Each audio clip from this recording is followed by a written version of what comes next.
अध्यक्ष महोदय, भारतीय वायुसेना के जबरदस्त हमलों, नियंत्रण रेखा पर थल सेना की मजबूत जवाबी कार्रवाई और नौसेना के हमलों के डर ने पाकिस्तान को झुकने के लिए मजबूर कर दिया। अध्यक्ष महोदय, और पाकिस्तान की हार उनकी एक सामान्य विफलता नहीं थी, बल्कि यह उसके सैन्य बल और मनोबल या दोनों की एक हार थी। 10 मई को पाकिस्तान के डीजीएमओ ने भारत के डीजीएमओ से संपर्क किया और सैन्य कार्रवाइयों को रोकने की अपील की। मैं सदन में यह बात फिर से दोहराना चाहूंगा कि पाकिस्तान के डीजीएमओ ने भारत के डीजीएमओ से संपर्क किया और सैन्य कार्रवाइयों को रोकने की अपील की। 12 मई को दोनों देशों के डीजीएमओ के बीच औपचारिक संवाद हुआ और दोनों पक्षों ने सैन्य कार्रवाइयों पर विराम लगाने का निर्णय लिया। अध्यक्ष महोदय, हमारे सैनिकों का जो मनोबल, मातृभूमि की रक्षा करने का जो उनका समर्पण है, ऑपरेशन सिंदूर के दौरान उसका दर्शन 140 करोड़ से अधिक भारतवासियों ने देखा। मुझे खुद भी और प्रधानमंत्री जी को सीमावर्ती क्षेत्रों में जाकर हमारे जवानों से मुलाकात का अवसर मिला है। अध्यक्ष महोदय, श्रीनगर के मिलिट्री बेस पर, भुज के एयरबेस पर, उधमपुर के कमांड सेंटर पर, हर जगह प्रत्यक्ष मैंने अपनी आंखों से देखा कि हमारे सैनिकों का मनोबल अपनी पूरी बुलंदी पर था। उनकी आंखों में विश्वास है और उनका संकल्प अडिग है। वे न केवल भारत की सीमाओं की रक्षा कर रहे हैं, बल्कि हमारे राष्ट्रीय स्वाभिमान की भी, अध्यक्ष महोदय, रक्षा कर रहे हैं। अध्यक्ष महोदय, किसी भी देश में जनता सत्ता पक्ष को और विपक्ष को अलग अलग दायित्व सौंपती है, दोनों को अलग अलग दायित्व, और हेल्दी डेमोक्रेसी में तो स्वाभाविक है। सत्ता पक्ष का काम होता है जनता के हितों को ध्यान में रखते हुए कार्य करना, और विपक्ष का काम होता है सरकार से जनता के मुद्दों से संबंधित जरूरी प्रश्न पूछना। ऑपरेशन सिंदूर क्यों शुरू किया गया, इसकी जानकारी पहले भी दी गई है और आज भी मैंने सदन को दी है। अध्यक्ष महोदय, कभी कभी हमारे प्रतिपक्ष के लोग ये पूछते रहे हैं कि हमारे कितने विमान गिरे। मुझे लगता है उनका यह प्रश्न हमारी राष्ट्रीय जनभावनाओं का सही से प्रतिनिधित्व नहीं कर रहा है। मुझे लगता है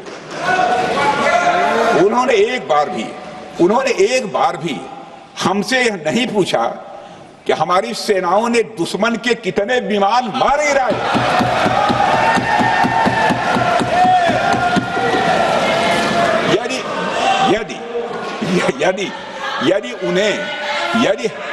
यदि उन्हें प्रश्न पूछना ही है अध्यक्ष महोदय, तो उनका प्रश्न यह होना चाहिए, क्या भारत ने आतंकवादी ठिकानों को तबाह किया? तो उसका उत्तर है हाँ।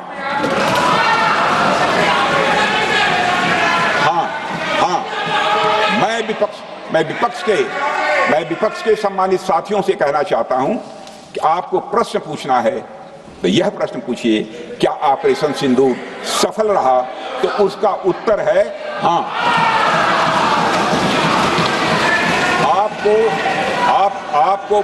आपको प्रश्न पूछना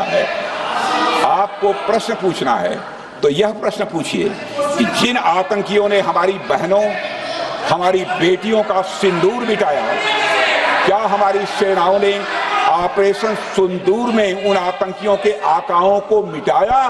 तो इसका उत्तर है हाँ। और आपको प्रश्न पूछना है तो यह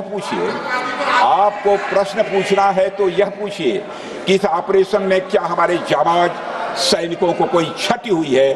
तो उसका उत्तर है नहीं। अध्यक्ष महोदय, लक्ष्य जब बड़े हो तो अपेक्षाकृत छोटे मुद्दों पर हमारा ध्यान नहीं जाना चाहिए।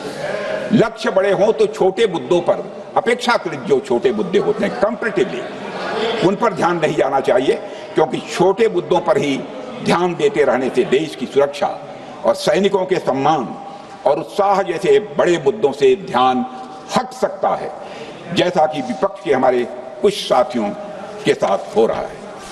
अब चूंकि विपक्ष के मित्र ऑपरेशन सिंदूर को लेकर उचित प्रश्न नहीं पूछ पा रहे हैं, तो उन्हें मैं क्या बताऊं अध्यक्ष महोदय। मैं लगभग 4 डिकेड से अधिक समय से राजनीति में, सत्ता पक्ष हो या विपक्ष हो, अपनी पार्टी हो या दूसरी पार्टी हो, कभी भी किसी के साथ दलगत राजनीति को मैंने शत्रुतापूर्ण तरीके से जिंदगी में नहीं देखा है मैंने अध्यक्ष महोदय। इसलिए आज अगर विपक्ष प्रश्न पूछने में असफल है, मैं विपक्ष को उनके इस काम में थोड़ी सी मदद करना चाहता हूं। अध्यक्ष महोदय, मैं विपक्ष के अपने सम्मानित साथियों से ये कहना चाहता हूं कि यदि आज हम लोग सत्ता पक्ष में हैं तो ऐसा नहीं है कि हम हमेशा सत्ता पक्ष में ही रहेंगे। ये आवश्यक नहीं है, किसी के लिए आवश्यक नहीं। एक लंबा समय हमने विपक्ष का काम किया है, एक लंबा समय हमने सरकारों से सवाल पूछने में। जहां भक्ति है हर शब्द में, कथाओं में छुपे हैं दिव्य रहस्य और ज्योतिष देता है जीवन को दिशा। धर्म से जुड़ी हर बातों को जानने के लिए हमारे चैनल स्तुति को सब्सक्राइब